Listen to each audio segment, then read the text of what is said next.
Afrique Actu. L'Afrique avec vous. Mais pas froid là. Non, ça va. Ah bon?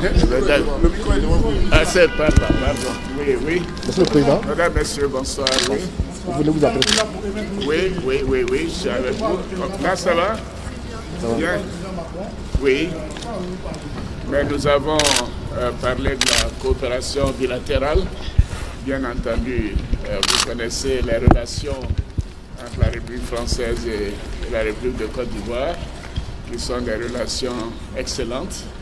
Les progrès sont impressionnants en Côte d'Ivoire et nous avons également parlé du dernier sommet de l'Union africaine et l'agenda 2063 qui a été confié à la Côte d'Ivoire, le financement de l'Union africaine et également le changement de leadership au niveau de la conférence des chefs d'État du président Kagame et du président Sissi. Et nous avons évoqué un certain nombre de questions régionales qui sont bien évidemment importantes pour la Côte d'Ivoire, mais aussi pour la France.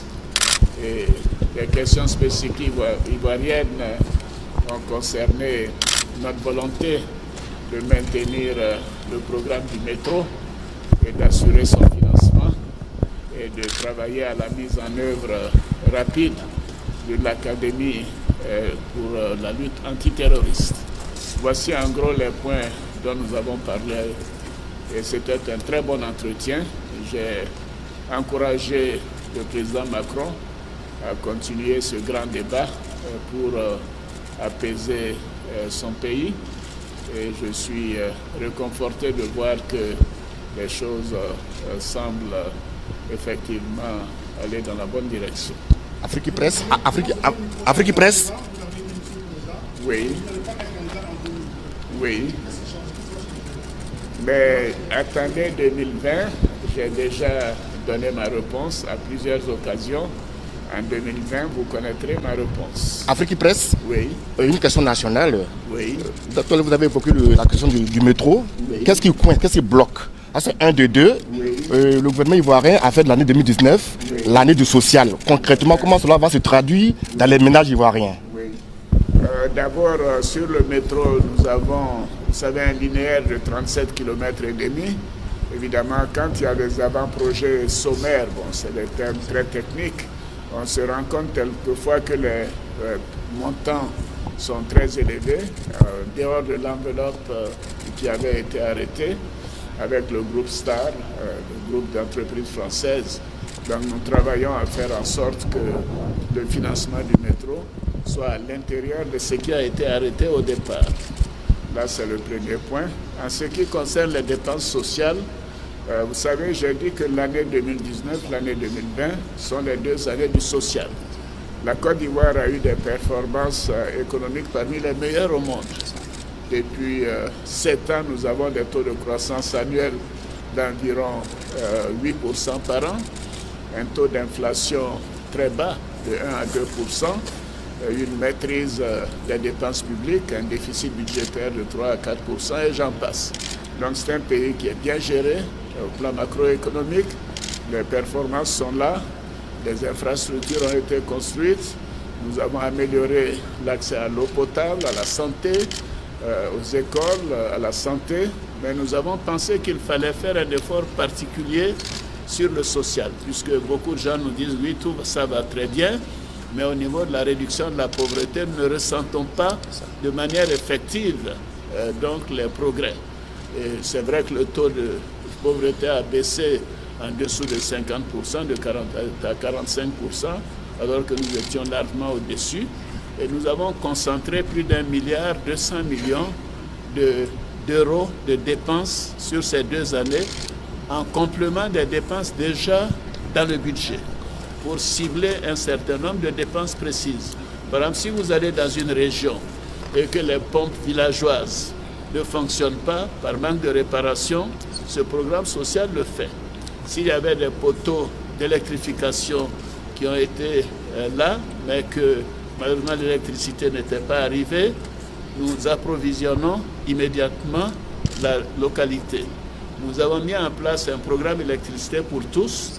Au lieu de 150 000 francs CFA pour que le particulier puisse brancher l'électricité, ce qui fait quand même plus de 200 €.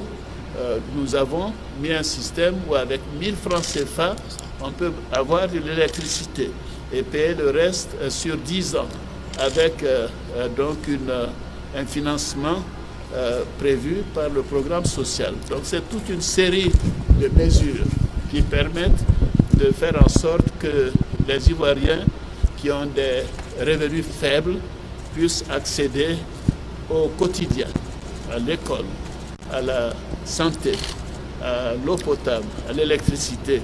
Et nous avons également ce que nous appelons des bourses familiales pour 35 000 ménages aujourd'hui. Et nous allons passer l'année prochaine à 100 000 ménages qui recevront une somme forfaitaire par an pour pouvoir faire la vaccination de leurs enfants, pour envoyer leurs enfants à l'école, pour que les enfants, les femmes enceintes puissent aller à l'hôpital. Je pourrais continuer toute la soirée, vous voyez. C'est un programme qui est vaste, qui est important, qui est profond, qui est fait pour améliorer le quotidien des Ivoiriens les plus démunis. Monsieur le Président, avez-vous écho des réactions de certains Ivoiriens au sujet de vos propos relatifs à monsieur Ocampo, où vous disiez vous ne le connaissez pas? Je ne le connais pas, je ne le connaissais pas avant que ce problème ne se pose. Ceci me paraît évident. J'étais à l'hôtel du Golfe. Comment voulez-vous que je connaisse Ocampo alors que j'étais prisonnier à l'hôtel du Golfe pendant 4 mois et demi?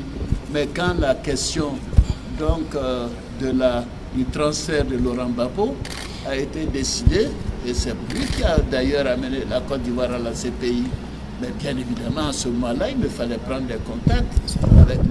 Ocampo, et c'est en ce moment-là que je l'ai connu.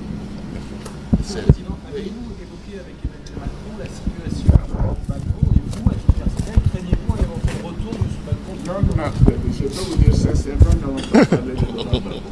Et à titre personnel, à titre personnel, Laurent Gbagbo est un frère, il est ancien président. Et nous attendons la suite. Il n'y a pas de commentaire particulier à faire. Monsieur le Président, vos rapports avec Guillaume Soro, actuellement, on voit que le climat est un peu tendu. Quels sont vos rapports? Les clients ne sont pas tendus. Guillaume Soro est un fils, je vous l'ai dit. Quelquefois, certains fils sont un peu rebelles. Il faut leur donner le temps de s'assagir. Mais il dit que vous l'avez forcé. Non, laissez tomber, passer à autre chose. Merci. Merci, monsieur le Président. Je vous remercie, monsieur. Voilà, bonne soirée. Merci, monsieur le Président. Je voulais vous dire une chose. J'ai entendu beaucoup de déclarations sur le franc CFA. Oui. Je tiens à faire cette déclaration qui est importante. Voyez-vous, je ne veux pas faire preuve de manque d'humilité, mais moi j'ai été directeur des études de la Banque centrale de l'Afrique de l'Ouest, qui émet le franc CFA. J'ai été vice-gouverneur, j'ai été gouverneur de la BCEAO, j'ai été directeur général adjoint du Fonds monétaire international. Alors, je crois qu'il faut que ce débat cesse. Que des gens en parlent sans savoir de quoi ils parlent. Le franc CFA est notre monnaie. C'est la monnaie des pays qui l'ont librement consenti et qui l'ont mise en place de manière souveraine. Et ce, depuis l'indépendance, depuis 1960. Le franc CFA est plus ancien que l'euro. Alors, personne ne parle de l'euro. Et ceci ne semble pas poser de problème. Alors, je ne comprends pas ce faux débat sur le franc CFA. Alors, je tenais à le préciser. Le franc CFA est une monnaie solide. C'est une monnaie qui est gérée par la Banque centrale des États de l'Afrique de l'Ouest, dont j'ai été le gouverneur, dont je suis aujourd'hui gouverneur honoraire, gérée uniquement par les Africains. Et c'est une monnaie qui est en circulation, pas seulement dans les 8 États membres de l'Afrique de l'Ouest, mais dans l'ensemble de l'Afrique de l'Ouest.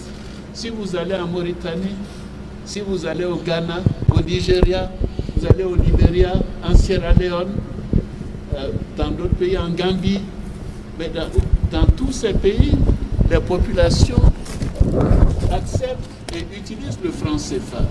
Si cette monnaie était autant décriée, pourquoi voulez-vous que des pays qui ne sont pas membres du franc CFA, que leur population irait chercher des francs CFA? Mais par contre, dans la zone de CFA Afrique de l'Ouest, nous n'avons pas de monnaie des pays voisins. Parce que cette monnaie est solide, elle est appréciée, elle est bien gérée. les 8 économies qui la composent sont parmi les meilleures en performance économique. Le taux de croissance est au-delà de 6%. L'inflation est basse. La pauvreté se réduit. Les déficits sont maîtrisés parce que nous sommes ensemble et la solidarité fait que nous pouvons de temps en temps nous apporter des appuis et qui fait avancer la machine. C'est une monnaie qui est solide et c'est une monnaie bien sûr pour laquelle nous allons faire des réformes en temps opportun, mais ça c'est notre affaire et je souhaite vraiment que ce faux débat puisse cesser. Notre monnaie est le franc CFA et nous sommes très heureux d'avoir cette monnaie qui est stabilisante pour nos économies, pour nos pays et pour nos populations. Je vous remercie.